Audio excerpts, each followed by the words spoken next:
So I can see that some of you out there are still looking a little bit hungover from the big celebration on Sunday. No, none of you celebrated Makar Sankranti. No, the 2,000-year-old Indian holiday denoting the sun's passage back into Capricorn and therefore the end of winter. I understand it was, below freezing and snowing, but this would be a good time to celebrate. January 14th every year, Makar Sankranti. I'm telling you, it's a great holiday. Okay, you missed it.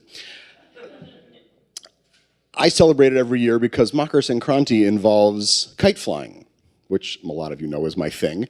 And in the state of Gujarat in India, it's a huge celebration. Everyone's up on their rooftops and big parties, lots of food. You drag these massive speakers up there and everyone's blaring different music all over the neighborhood and you're flying kites all over the place. It's massive.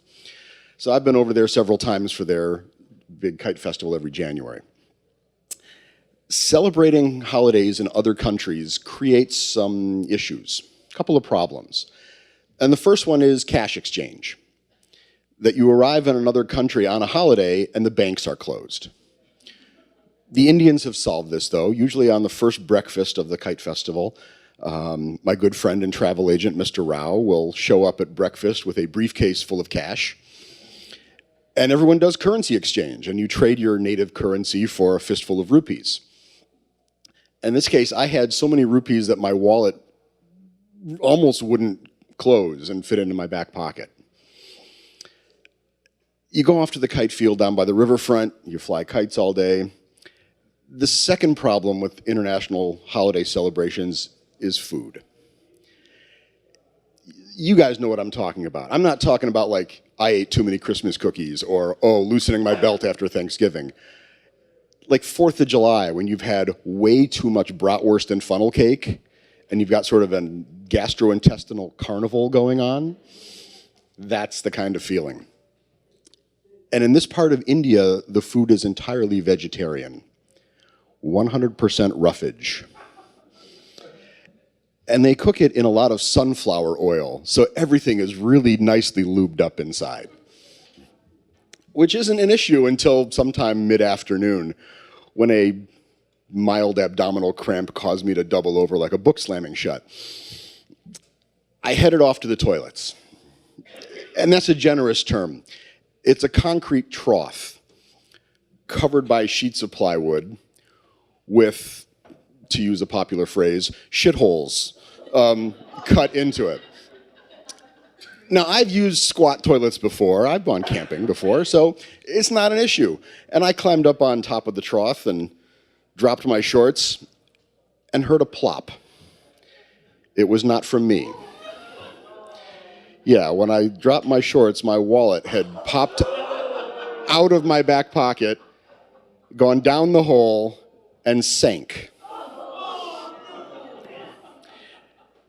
Now, leaving this in there was not really an option. I mean, this wallet had 50,000 rupees in it. My ID, my credit cards, both my Rudders and Sheets reward cards. So I couldn't just leave it in there. I was gonna have to go fishing. And I rolled up my sleeve, climbed up on that board. Now, you may have noticed I'm not a small guy.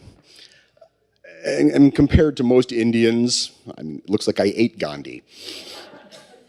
So I got up on the board and heard a crack as the board split in half and dropped me into the fecal stew below.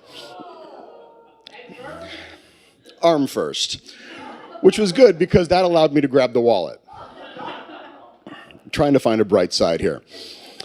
And I climbed out, went to the sinks, cleaned up as best I could, was heading back over to the kite field. That's when I felt something moving in my ear. Oh no, you're all thinking the worst, don't worry. It was just a niblet of corn. But as I got back over to the field, there's a policeman who guards the field to keep the locals out and let the kite flyers in, and he's going, ID, ID, and I reached into my back pocket and pulled out not my wallet. Never seen that wallet before. Turned around, went back to the toilets, for a second fishing expedition.